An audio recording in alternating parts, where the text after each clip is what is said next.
Labvakar, mēs esam tagad Igaunijā. Tas ir Viadrus U22 katls. 27 grādi, tas ir akumulācijas tvertne iekšā šeit. Un tā notiek visa kurināšana.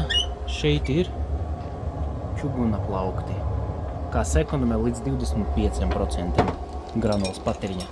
Ja gribat pāriet uz malku, droši varat noņemt degli no elektrības, noskrūvēt visas skrūves. Jums vajag atslēgu uz 13 un skrūvēt klāt šito noslēgt plaksni. Un šeit ir gandrīz vislielākais bunkurs, 9 maisiņi ietilpst. Un vienu reizi nedēļā iebaram bunkuru katru dienu un tīram degli iekšpusē tikai vienu reizi nedēļā, tikai apkures sezonā. Attaisam durtiņu vaļā līdz galam, jā. Pēc tam būs tāda glezna, jā, jums jāiztira visas vitriņas, lai viņas būtu tīras. Un pēc tam skrūvīti fiksējam šeit caurumiņā. Vat tā.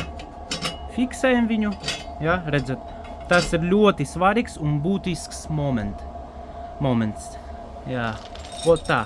Visu iztirējam, gan visu katlu, gan šeit režģi un soplo, tas ir caurele no iekšpuses. Tas aizņem 5 minūtes vienu reizi nedēļā. Un pa lielam tas būs viss.